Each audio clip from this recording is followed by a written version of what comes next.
भवानी अमंगलिहारी द्रव्यौषधशेरति अजिरे बिहारी। कोई सोई जो राम रचिराका को करी तरक बढ़ावे सका।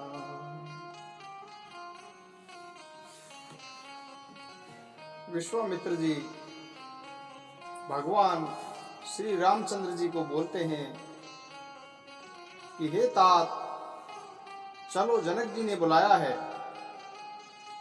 अब हमें चलकर सीता जी के स्वयंवर को देखना चाहिए। देखे धनुष तोड़ने का श्रेय किसे प्राप्त होता है। लक्ष्मण जी बोले कि हे नाथ, जिस पर आपकी कृपा होगी वही बड़ाई का पात्र होगा। इस श्रेष्ठ वाणी को सुनकर सभी मुनि प्रसन्न हो गए और सभी ने प्रसन्न होकर उन्हें आशीर्वाद दिया। उसके बाद मुनियों के साथ परम कृपालु श्री रघुनाथ जी धनुष यज्ञशाला की ओर चल दिए। दोनों भाई रंगभूमि में आ गए हैं। ऐसा समाचार जब सब नगरवासियों को मिला तब बालक, जवान, बूढ़े, स्त्री, पुरुष सभी घर और काम काज को बुलाकर धनुष यज्ञशाला की ओर चल दिए। तब जनक जी ने देखा कि भीड़ बहुत हो गई है, तो उन्होंने अपने अनेक विश्वास पात्र सेवकों को बुलवा लिया और कहा कि तुम लोग तुरंत ही सब लोगों को यथा योग्य आसन प्रदान करो। उन सेवकों ने अत्यंत विनम्रता पूर्वक उत्तम, मध्यम, नीच और लघु अर्थात सभी श्रेणी के स्त्री पुरुषों को उनके योग्य स्थान पर बैठाया। उसी समय राम और लक्ष्मण भी वहां आ गए, मानो साक्षात सौंदर्य ही उनके शरीरों में छा रहा हो। सुंदर, सांवला और गोरा उनका शरीर है तथा वे गुणों के समुद्र, चतुर और उत्तम वीर हैं। वे राजाओं के समाज में इस प्रकार सुशोभित हो रहे हैं मानो तारागणों के बीच दो पूर्ण चंद्रमा हों। जिनकी जैसी भावना थी प्रभु को उन्होंने वैसा ही देखा। अनेक शूरवीर राजा श्री रामचंद्र जी के रूप को देख रहे हैं मानो स्वयं वीर रस से शरीर धारण कर लिया हो। कुटिल राजा प्रभु को देखकर डर गए मानो कोई भयानक मूर्ति देख ली हो। छल पूर्वक जो राक्षस वहां राजाओं के वेश में बैठे थे उन्होंने प्रभु को साक्षात काल के समान देखा। नगरवासियों ने दोनों भाइयों को मनुष्य के भूषण रूप में और नेत्रों को सुख देने वाला देखा। स्त्रियां हृदय में प्रसन्न होकर अपनी अपनी रुचि के अनुसार उन्हें देख रही हैं मानो श्रृंगार राशि अनुपम मूर्ति धारण किए शोभायमान हो रहा हो। विद्वानों को प्रभु विराट रूप में दिखाई दिए, जिसके अनेक मुंह, हाथ, पैर, नेत्र और सिर हैं। जनक जी ने कुटुंबी जन प्रभु को इस प्रकार देख रहे हैं। जनक जी के कुटुंबी जन प्रभु को इस प्रकार देख रहे हैं जिस प्रकार सगे संबंधी प्रिय लगते हैं। महाराजा जनक जी सहित रानियां उन्हें अपने बच्चे के समान देख रही हैं, जिनकी प्रीति का वर्णन नहीं किया जा सकता। योगियों ने उन्हें शांत, शुद्ध, सम और स्वतः प्रकाश परम तत्व के रूप में देखा। प्रभु भक्तों ने दोनों भाइयों को सब सुख देने वाले इष्ट देव के समान देखा, लेकिन सीता जी जिस भाव से श्री रामचंद्र जी को देख रही हैं उस स्नेह और सुख का तो वर्णन ही नहीं किया जा सकता। उस स्नेह और सुख का तो हृदय में अनुभव करने पर भी वे उसे कह नहीं सकती, फिर कोई कभी किस प्रकार उसका वर्णन कर सकता है। इस पर जिसका जैसा भाव था उसने श्री रामचंद्र जी को वैसा ही देखा। सुंदर, सांवले और गोरे शरीर वाले तथा समस्त जगत के नेत्रों को चुराने वाले महाराजा दशरथ के पुत्र इस राज समाज में सुशोभित हो रहे हैं। दोनों ही बिना किसी बनाव श्रृंगार के मन को हरने वाले हैं। करोड़ों कामदेवों की उपमा भी उनके लिए तुच्छ है। उनके सुंदर मुख शरद चंद्रमा की पूर्णिमा को भी नीचा दिखाने वाले हैं और कमल के समान उनके नेत्र सभी के मन को सुंदर लगते हैं। उन्हें देखकर सभी लोग सुखी हुए। उनके नेत्र एकटक हैं और पुतलियां भी नहीं चलती। जनक जी दोनों भाइयों को देखकर प्रसन्न हुए और उन्होंने जाकर मुनि के चरण कमल पकड़ लिए। विनती करके उन्होंने अपनी कथा सुनाई और मुनि को यज्ञशाला दिखाई। मुनि के साथ दोनों राजकुमार जहां जहां भी जाते हैं वहीं वहीं सब आश्चर्यचकित होकर देखने लगते हैं। सबने श्री राम जी को अपनी ओर ही मुख करे हुए देखा, परंतु इसका रहस्य कोई नहीं जान सका। तब मुनि ने राजा से कहा कि रंगभूमि की रचना बड़ी सुंदर है। इसे सुनकर राजा जनक प्रसन्न हुए और उन्हें बड़ा सुख मिला। सब मंचों से एक अधिक सुंदर, उज्जवल और विशाल मंच था, जिस पर राजा जनक ने मुनि सहित दोनों भाइयों को बिठाया। प्रभु को देखकर सब राजा अपने अपने हृदय में इस प्रकार निराश और उत्साहहीन हो गए, जैसे पूर्ण चंद्रमा के उदय होने पर तारे प्रकाशहीन हो जाते हैं।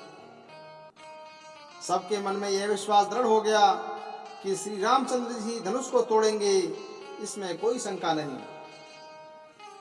सबके मन में यह भी निश्चय हो गया कि शिव जी के विशाल धनुष को बिना तोड़े भी सीता जी श्री रामचंद्र जी के ही गले में जयमाला डालेंगी। ऐसा सोचकर वे कहने लगे कि हे भाई, यश प्रताप बल और तेज को गवाकर अपने अपने घर चलो। दूसरे राजा जो अविवेक से अंधे हो रहे थे तथा अभिमानी थे, यह बात सुनकर बहुत हंसे। उन्होंने कहा कि धनुष तोड़ने पर भी विवाह होना कठिन है, फिर बिना तोड़े राजकुमारी से कौन विवाह कर सकता है। काल ही क्यों ना हो, एक बार तो सीता जी के लिए हम उसे भी युद्ध में जीत लेंगे। अभिमान पूर्ण यह बात सुनकर दूसरे धर्मात्मा हरिभक्त और बुद्धिमान मुस्कुराए। उन्होंने कहा कि राजाओं के गर्भ को तोड़कर श्री रामचंद्र जी सीता जी को ब्याहेंगे और फिर महाराजा दशरथ के रणवांकरे पुत्रों को युद्ध में भला कौन जीत सकता है। व्यर्थ ही गाल मत बजाओ, कल्पना के लड्डुओं से भी कहीं भूख मिटती है। हमारी निष्कपट सीख को सुनकर सीता जी को मन में साक्षात जगत जननी ही समझो तथा उन्हें पत्नी रूप में पाने की आशा एवं लालसा छोड़ दो और श्री रघुनाथ जी को परमेश्वर समझकर नेत्र भरकर उनकी छवि देख लो। सुंदर सुख देने वाले तथा सभी गुणों की राशि ये दोनों भाई शिव जी के हृदय में बसने वाले हैं। समीप आए हुए अमृत के समुद्र को छोड़कर तुम जानकी को पत्नी रूप में पाने की दुराशा देखकर क्यों मरते हो। फिर जिसको जो अच्छा लगे वही करो। हमने तो आज अपने जीवन और जन्म को सफल कर लिया। ऐसा कहकर भले राजा प्रसन्न होकर श्री राम जी का अनुपम रूप देखने लगे। देवता भी आकाश से विमानों पर चढ़े हुए दर्शन कर रहे हैं और सुंदर गान करते हुए फूल बरसा रहे हैं। तब सो अवसर जानकर जनक जी ने सीता जी को बुला भेजा। तब अनेक सुंदर सखियां आदर पूर्वक उन्हें लेवा चली। रूप और गुणों की खान जानकी जी की शोभा का वर्णन नहीं किया जा सकता। उनके लिए मुझे सब उपमाएं तुच्छ लगती हैं, क्योंकि वे लौकिक स्त्रियों के अंगों के अनुराग रखने वाली हैं। सीता जी के वर्णन में उपमा देकर कौन कुकवि कहलाए और अपयश का भागी बने। यदि किसी स्त्री के साथ सीता जी की तुलना की जाए तो जगत में ऐसी सुंदर युवती है ही कहाँ जिसकी उपमा उन्हें दी जाए। देवताओं ने प्रसन्न होकर नगाड़े बजाए और पुष्पों की वर्षा होने लगी। सीता जी में कर कमलों में जयमाला सुशोभित है। अचानक सब राजा चकित होकर उनकी ओर देखने लगे।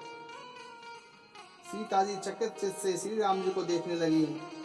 तब सभी राजा मोह के वश हो गए।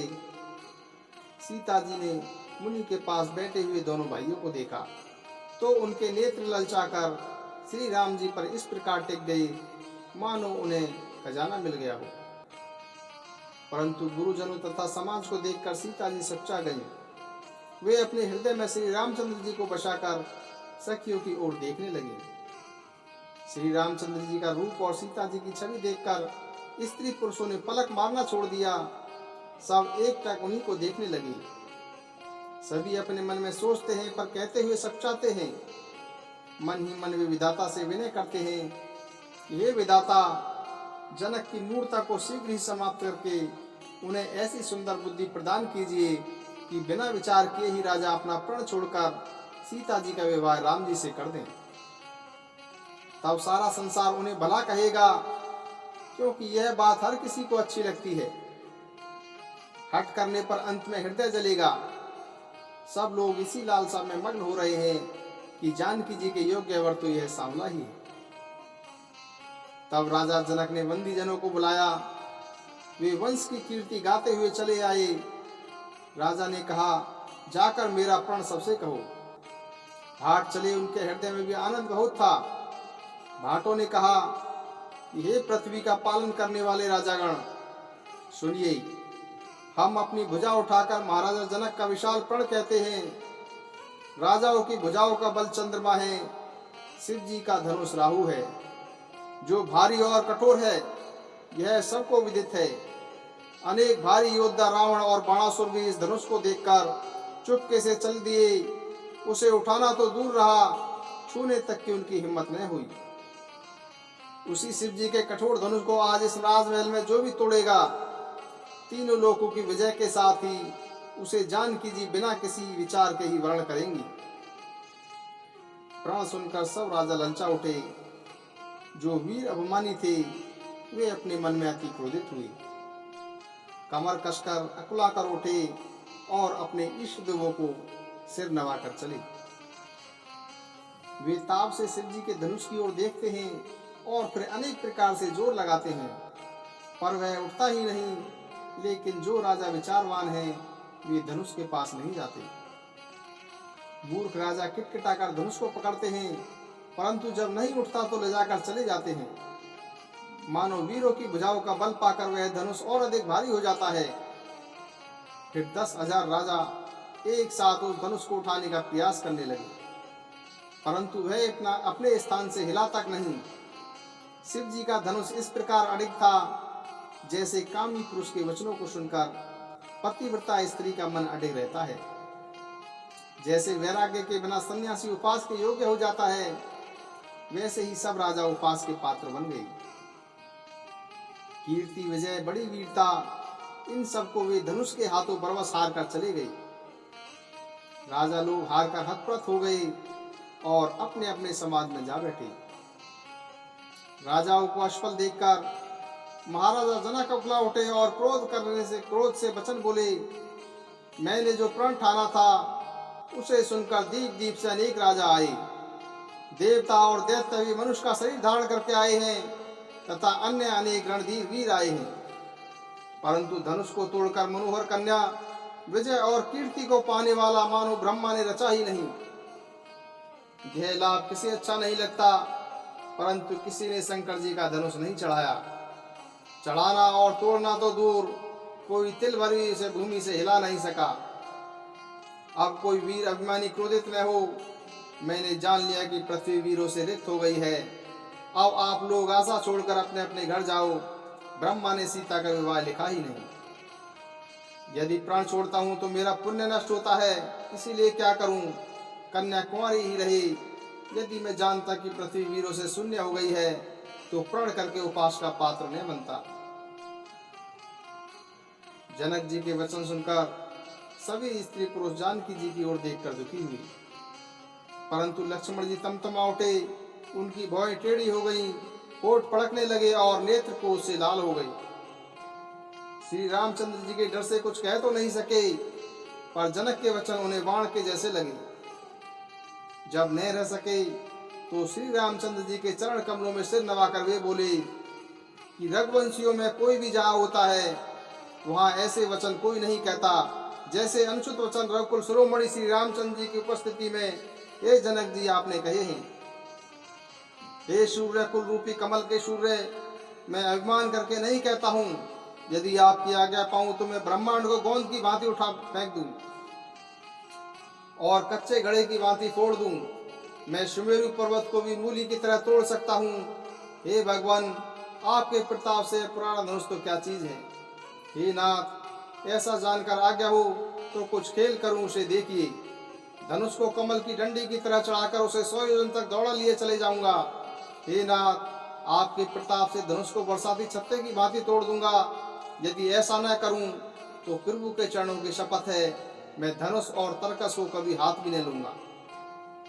जो ही लक्ष्मण जी ने ऐसे क्रोध भरे वचन बोले, पृथ्वी डगमगा उठी और दिशाएं कांप उठी। सभी लोग और सब राजा डर गए। सीता जी के हृदय में प्रसन्नता हुई और जनक जी सच्चा गए। गुरु विश्वामित्र जी, श्री रघुनाथ जी और सब मुनि मन ही मन प्रसन्न होकर बार बार पुलकित होने लगे। तब श्री रामचंद्र जी ने संकेत से लक्ष्मण को मना किया और प्रेम सहित अपने पास बैठा दिया। विश्वामित्र जी शुभ समय जानकर प्रेम भरी वाणी से बोले कि हे राम उठो, शिव जी का धनुष तोड़ो और जनक का संताप मिटाओ। गुरु के वचन सुनकर श्री राम जी ने उनके चरणों में सिर नवाया। उनके मन में न हर्ष था और न विषाद था।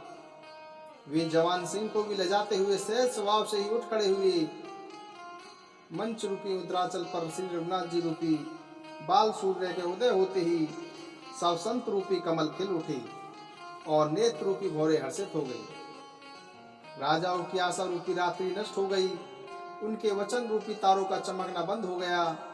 अभिमानी राजा रूपी कुमित संकुचित हो गए और कपटी राजा रूपी उल्लू छिप गई। मुनि और देवता रूपी चकवे शोक रहित हो गए। वे फूल बरसाकर अपनी सेवा प्रकट कर रहे हैं। तब प्रेम सहित गुरु के चरणों की वंदना करके श्री रामचंद्र जी ने मुनियों से आज्ञा मांगी। समस्त संसार के स्वामी श्री राम जी मतवाले श्रेष्ठ हाथी जैसे सहज चाल से चले। श्री रामचंद्र जी के चलते ही नगर के स्त्री पुरुष सुखी हो गए और उनके शरीर रोमांच से भर उठे।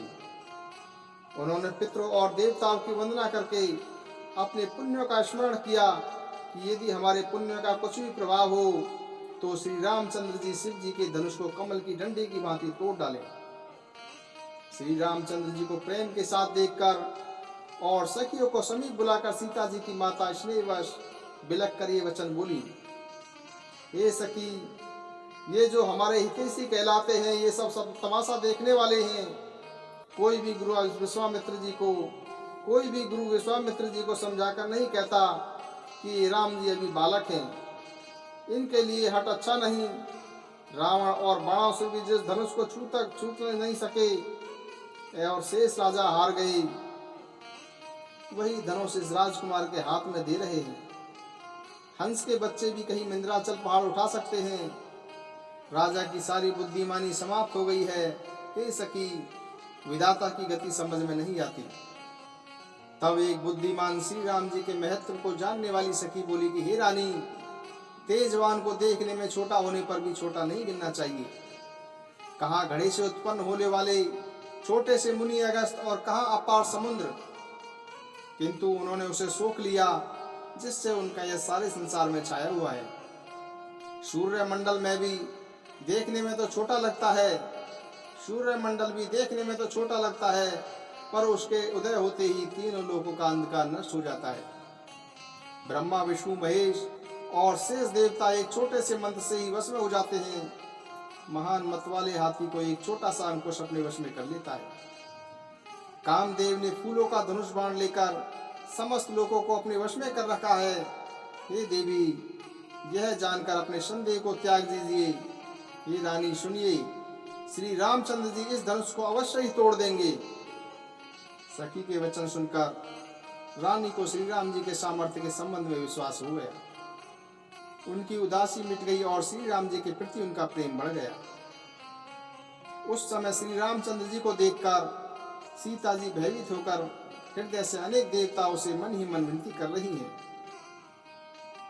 वे व्याकुल होकर मन ही मन मना रही हैं कि हे शंकर, हे पार्वती, आप मुझ पर प्रसन्न होइए। मैंने आपकी जो सेवा की है उसे सफल कीजिए और मुझ पर स्नेह करके धनुष के भारीपन को समाप्त कर दीजिए। हे गणनायक गणेश जी, मैंने इसी दिन के लिए आपकी सेवा की थी। मेरी विनती सुनकर धनुष का भारीपन कम कर दीजिए। श्री रघुनाथ जी की ओर देखकर सीता जी धैर्य धरकर सभी देवताओं की वंदना कर रही हैं। उनके नेत्रों में प्रेम के आंसू भरे हैं और उनका शरीर रोमांचित हो रहा है। भली प्रकार से श्री राम जी की शोभा देखकर और पिता के प्रण का स्मरण करके सीता जी का मन क्षुब्ध उठा। वे मन ही मन सोचने लगी कि पिताजी ने बड़ा ही कठिन प्रण किया है। वे लाभ हानि कुछ नहीं समझ रहे। मंत्रीगण भी डर रहे हैं, इसलिए कोई उन्हें समझा ही नहीं रहा। बुद्धिमानों की सभा में यह कितना अनुचित हो रहा है। कहाँ तो वज्र से भी बढ़कर कठोर धनुष और कहाँ ये कोमल शरीर वाले किशोर श्याम सुंदर। हे विधाता, मैं हृदय में किस प्रकार धैर्य धारण करूं। सीरस के फूल के कण भी कहीं हीरे में छेद किया जाता है। सारी सभा की बुद्धि नष्ट हो गई है। अतः हे शिव जी के धनुष, अब तो मुझे तुम्हारा ही सहारा है।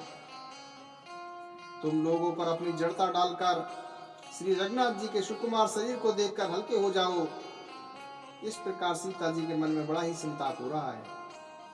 निमेष का एक अंश भी उन्हें 100 युगों के समान लग रहा है। सीता जी ने पहले प्रभु श्री राम जी को, फिर पृथ्वी की ओर देखा। उस समय सीता जी के चंचल नेत्र इस प्रकार चमक रहे हैं, मानो चंद्रमंडल रूपी डोल में कामदेव की 2 मछलियां खेल रही हैं। सीता जी की वाणी रूपी भ्रमरी को उनके मुख रूपी कमल ने रोका हुआ है। लाज रूपी रात्रि को देखकर वे प्रकट नहीं हो रही हैं। उसी प्रकार उनके नेत्रों का जल नेत्रों के कोने में ही रह जाता है, जिस प्रकार किसी कंजूस का सोना कोने में ही गड़ा रह जाता है। अपनी बड़ी हुई व्याकुलता को जानकर सीता जी सच्चा गईं और धैर्य पूर्वक हृदय में विश्वस्त हो गईं कि यदि तन मन और वचन से मेरा प्रण सच्चा है तथा श्री रघुनाथ जी के चरण कमलों में मेरा चित्त वास्तव में अनुरक्त है, तो सबके हृदय में निवास करने वाले भगवान मुझे श्री रामचंद्र जी की दासी अवश्य बनाएंगे। जिसका जिस पर सच्चा स्नेह होता है वह उसे मिलता ही है, इसमें कुछ भी संदेह नहीं है। प्रभु की ओर देखकर सीता जी ने यह निश्चय कर लिया कि यह शरीर इन्हीं का होकर रहेगा या रहेगा ही नहीं। कृपा निदान श्री राम जी सब जान गए। उन्होंने सीता जी को देखकर धनुष को ताका। जैसे छोटे से सांप की ओर गरुड़ जी देखते हैं, इधर जब लक्ष्मण जी ने देखा कि श्री रामचंद्र जी ने शिव जी के धनुष की ओर देखा है, तो वे पुलकित होकर तथा ब्रह्मांड को चरणों से दबाकर बोले, हे दिग्गजो, हे कच्छप, हे शेष, हे वाराय, धैर्य पूर्वक पृथ्वी को थामे रहो, जिससे यह हिल ना सके, क्योंकि श्री रामचंद्र जी शिव जी के धनुष को तोड़ना चाहते हैं। अतः मेरी आज्ञा सुनकर सब सावधान हो जाओ। श्री रामचंद्र जी जब धनुष के समीप आए, तब सब स्त्री पुरुषों ने देवताओं और अपने अपने पुण्यों को मनाया। सबका संशय और अज्ञान तथा बुद्धिमान राजाओं का अभिमान, परशुराम जी के गर्भ की गुरुता, देवताओं और मुनियों की कातरता, सीता जी का सोच, जनक जी का पश्चाताप और रानियों के दारुण दुख का दावानल, ये सब शिव जी के धनुष रूपी जहाज को पाकर तथा एकत्र होकर उस पर जा चढ़े। ये श्री रामचंद्र जी की भुजाओं के बल रूपी अपार समुद्र के पार जाना चाहते हैं, परंतु कोई केवट नहीं है। तब श्री रामचंद्र जी ने सब लोगों की ओर देखा और उन्हें स्तब्ध देखकर पुनः सीता जी की ओर देखा और उन्हें विशेष व्याकुल पाया। जानकी जी को इतना व्याकुल देखकर उनका एक एक क्षण कल्प के समान बीत रहा था। यदि प्यासा व्यक्ति पानी के बिना शरीर छोड़ दे, तो उसके मर जाने पर अमृत का तालाब भी क्या करेगा। सारी खेती के सूख जाने पर वर्षा किस काम की, समय बीत जाने पर पछताने से क्या लाभ। मन में ऐसा समझकर श्री राम जी ने जानकी जी की ओर देखा और उनका विशेष प्रेम देखकर वे पुलकित हो गए। मन ही मन उन्होंने गुरु को प्रणाम किया और अत्यंत फुर्ती से धनुष को उठा लिया। जब उन्होंने उसे हाथ में उठाया, तब वह धनुष बिजली की भांति चमका और फिर आकाश में मंडलाकार हो गया। लेते चढ़ाते तथा जोर से खींचते हुए किसी ने उनको नहीं देखा। सबने श्री राम जी को धनुष खींचकर खड़े हुए देखा। उसी क्षण श्री राम जी ने धनुष को बीच में से तोड़ दिया। भयंकर कठोर ध्वनि सब लोगों में फैल गई। उस कठोर शब्द से सब लोग भर गए। सूर्य के घोड़े मार्ग छोड़कर चलने लगे। दिग्गज चिंगाड़ने लगे, धरती डोलने लगी। शेष वाराय और कच्छप कलमला उठे। देवता, राक्षस और मुनिजन कानों पर हाथ रखकर व्याकुल होकर विचारने लगे। तुलसीदास जी कहते हैं कि ये निश्चय जानकर कि श्री राम जी ने धनुष को तोड़ डाला है, सब श्री रामचंद्र जी की जय बोलने लगे। शिव जी का धनुष जहाज है और श्री रामचंद्र जी की भुजाओं का बल समुद्र है। धनुष के टूटने से वह सारा समाज डूब गया जो मोहवश पहले इस जहाज पर चढ़ा था। प्रभु ने धनुष के दोनों टुकड़े पृथ्वी पर डाल दिए। यह देखकर सब लोग सुखी हुए विश्वामित्र जी रूपी पवित्र समुद्र में जिसमें प्रेम रूपी सुंदर तथा अथाह जल भरा है। राम रूपी पूर्ण चंद्र को देखकर उल्कावली रूपी लहरें बढ़ने लगी। आकाश में बड़े जोर से नगाड़े बजने लगे और देवांगनाएं गान करने नाचने लगी। ब्रह्मा आदि देवता सिद्ध और मुनि प्रभु की प्रशंसा कर रहे हैं और उन्हें आशीर्वाद दे रहे हैं। वे रंग बिरंगे फूल और मालाएं बरसा रहे हैं, किन्नर रसीले गीत गा रहे हैं। सारे ब्रह्मांड में जय जयकार की ध्वनि छा गई, जिसमें धनुष टूटने की ध्वनि सुनाई ही नहीं दी। जहाँ तहाँ स्त्री पुरुष प्रसन्न होकर आपस में कह रहे हैं कि श्री रामचंद्र जी ने शिव जी के भारी धनुष को तोड़ दिया है। धीर बुद्धि वाले भाट मागध और सूत लोग कीर्ति बखान कर रहे हैं। सब लोग घोड़े हाथी धन मणि और वस्त्र न्यौछावर कर रहे हैं। सखिया सहित रानी अत्यंत हर्षित हुई, मानो सूखे हुए धान में पानी पड़ गया हो। जनक जी ने भी सोच त्याग कर सुख प्राप्त किया, मानो तैरते तैरते थके हुए व्यक्ति ने थार पाली हो।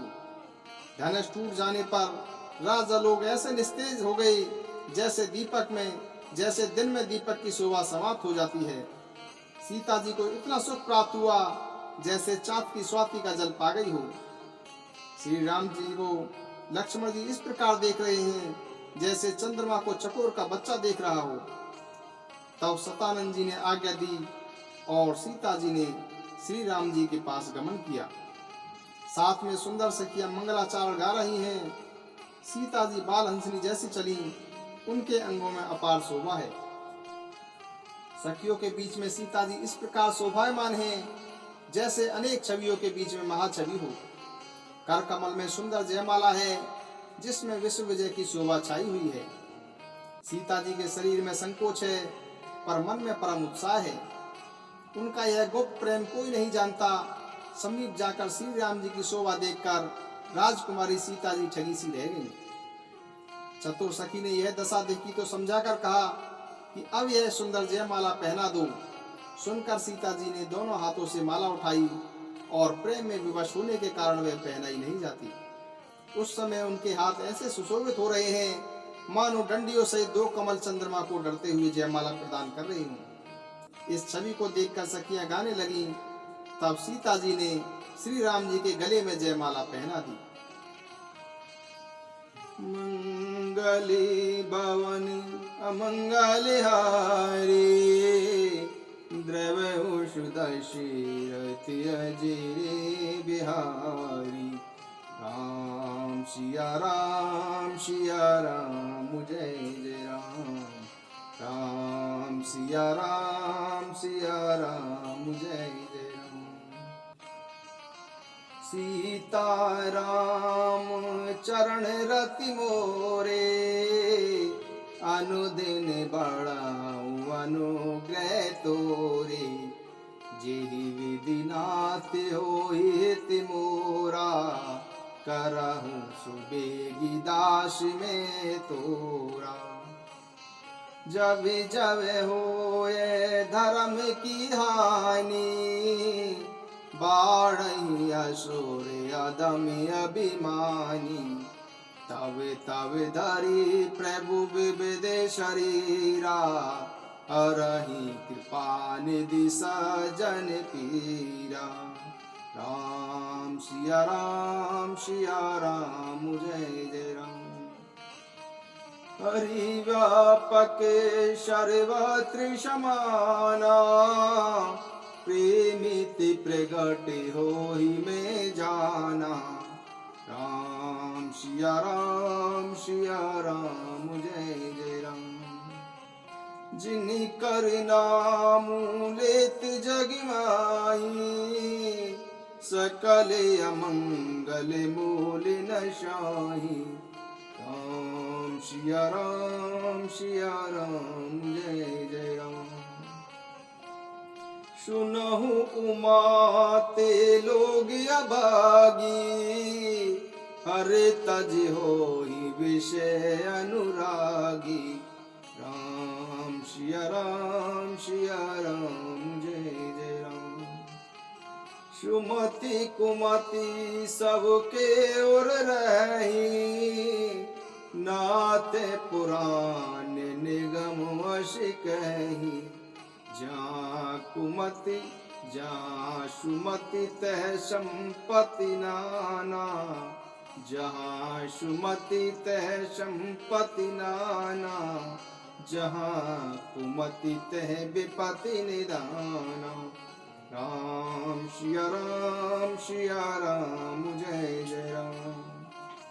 धीरज धर्म मित्र और नारे, आपदि काल पर किए चारी। राम सिया राम जय जय राम। हरि अनंत हरि कथानंता, कहि सुनहि बहुविधि शविशंता। राम सिया राम जय जय राम। राम सिया राम जय जय राम।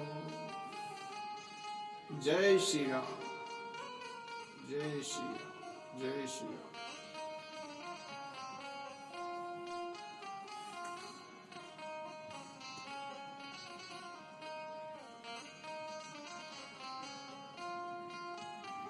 जय श्री राम।